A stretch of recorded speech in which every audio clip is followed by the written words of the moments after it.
Good day and welcome to another presentation by Cycling Form and Fitness. I'm Jeff Melcher, and what I'm going to go through now is a ramp test that was done outdoors for running. And what this ramp test is really trying to triangulate on is our aerobic threshold, LT1, VT1, upper zone 2, and a 5-zone model. And the goal of doing this is to really improve our pacing.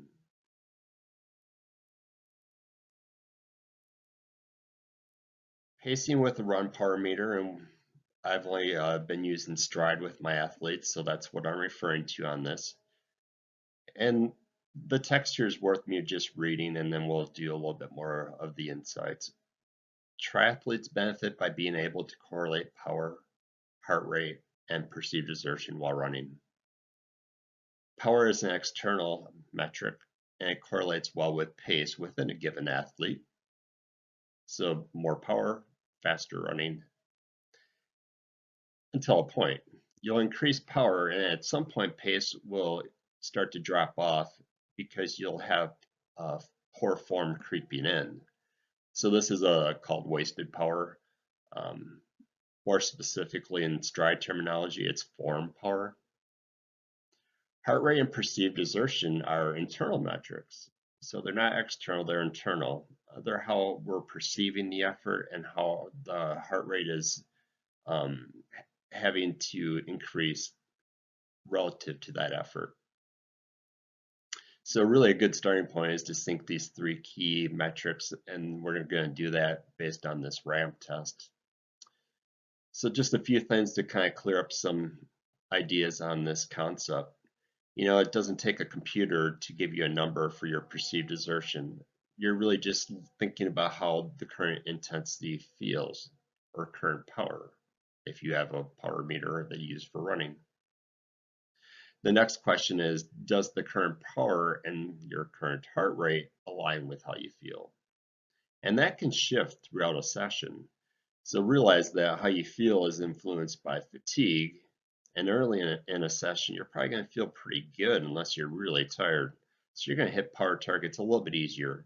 But later, once fatigue and maybe some internal heat builds up, it's going to get harder to hit those power targets.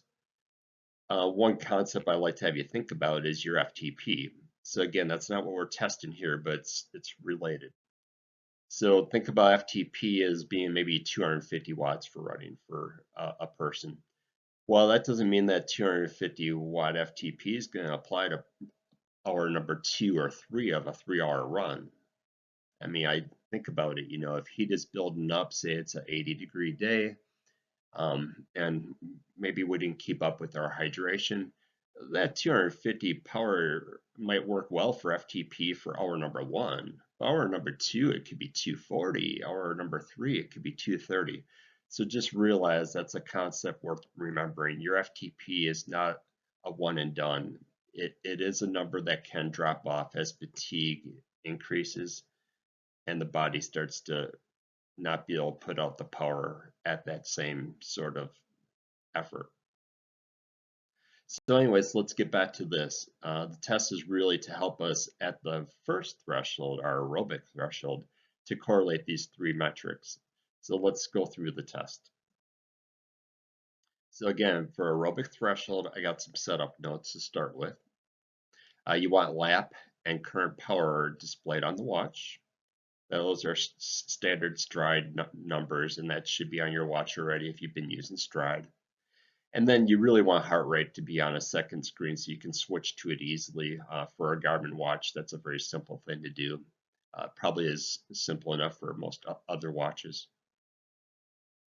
You want to find either a road or track loop that takes about 5 or 6 minutes to complete.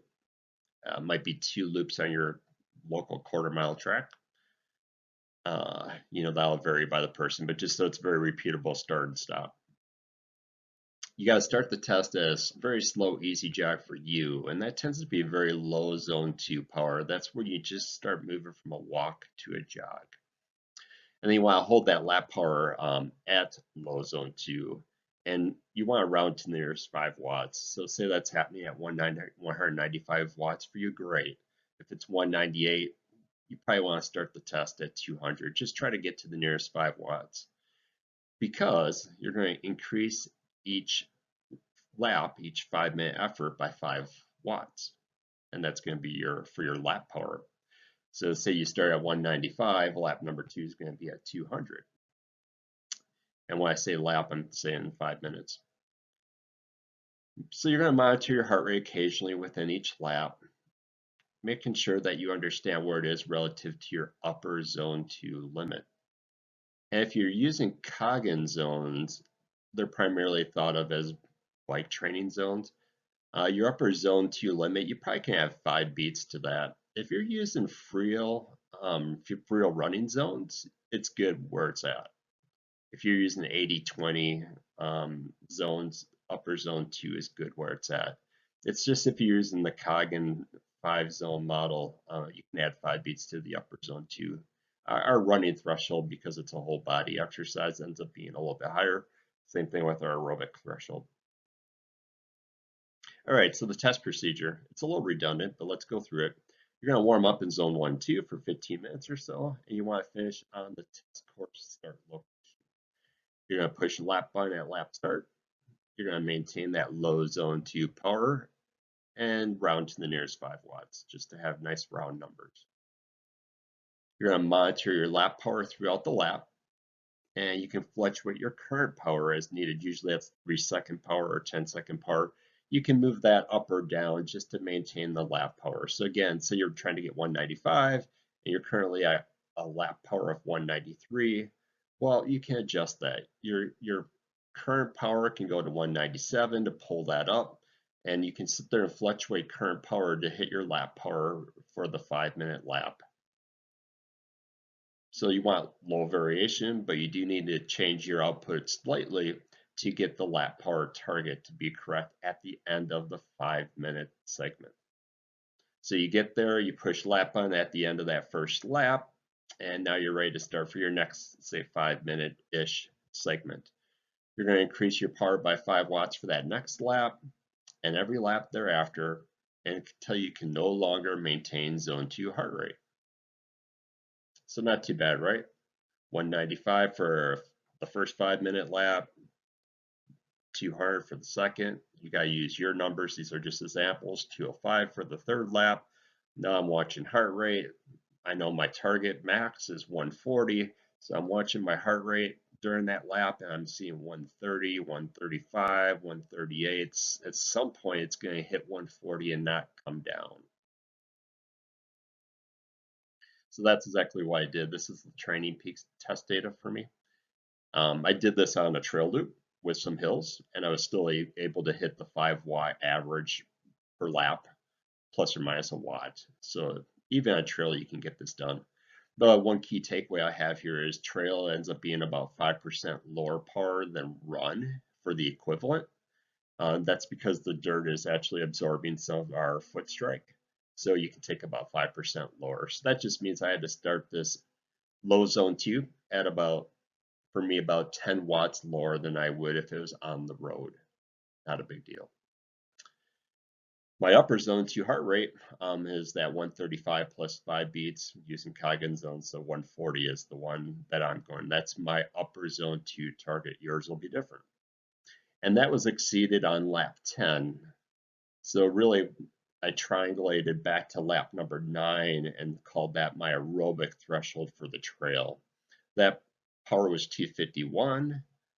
Lap number 9, the average heart rate was 138, but my high was 142. So I got over that 142 limit, and I had a hard time bringing it back down. So what I would do then is just say that this test overall is valid for the conditions it was done under. So it was 78 degrees, kind of warm, and I was feeling somewhat fatigued, somewhat recovered. I still had nationals a few days prior, so that was still in my legs.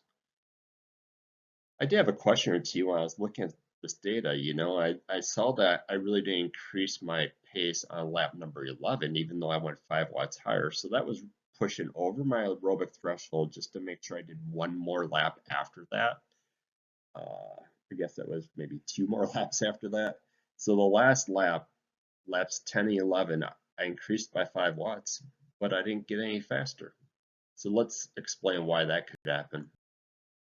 For me to explain that, I think I need to go one step deeper and look at the stride data, which is the black table at the bottom. And the reason why my pace might not have is improved or increased when I went up 5 watts could be because of this form power that I alluded to in the past. So early in the presentation, I said wasted power is form power for stride, and that went from 77 watts to 78 watts in between laps 10 and 11. Yeah, maybe, that's a little bit of wasted energy and rotational and side to side, got a little sloppy, and the pace went from 948 per mile to 949. I mean, really, it didn't increase. So it could be that, or it could be GPS related errors. Right, wrong, or indifferent. I went to GPS for measuring distance recently in my watch. The reason I did that is I was always like doing these 5K and 10K runs that were supposedly measured. And I was always coming up just a fraction lower than the measured distance. So I switched. But the problem with that is that when you're off-road, this trail is really twisty. GPS doesn't do very well to keep up with every little twist and turn. So I had a little error that was introduced because I was on GPS for distance, and I also lost some form power. And I see that in another lap too. So lap 7, I had the same sort of thing going on. Um, yeah, my pace didn't really increase very much. The time was very similar. So kind of the same thing, but not as severe. So really, probably better off having your stride measured distance when you're trying to do a test like this, especially if it's on trail. Overall, though, I think it was a really great test. It really got, for me at least, to understand that the feeling was there. So the way I felt on lap number 9, my heart rate average of 138 maxed out at 142, that felt like my threshold. My breathing was starting to change. My degree of focus was having to shift to a little bit more versus drifting off to maintain that power. So it was like the first time I felt a subtle shift. Breathing was really easy. I could do the talk test maybe at laps number 8, but lap number 9, that became a little bit challenging. Lap number 10, now I was starting to lose control a bit.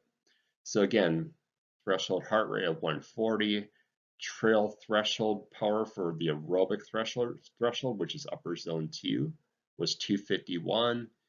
The test brought that together with my perceived exertion. So for me, it correlated that my zones are set very well.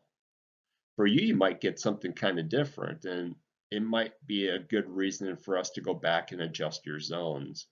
So that's why I think it's good. You really, one, you get to correlate your zones. Two, you can adjust your zones if you needed to some degree.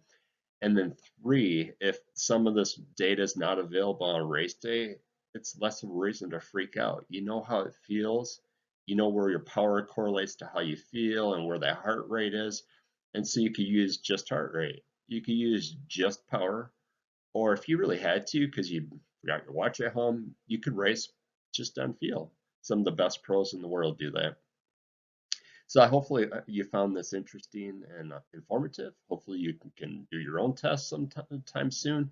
And I will move this on to the anaerobic threshold, but I need to take a couple days of recovery. So thanks for tuning in, and I'll chat with you soon.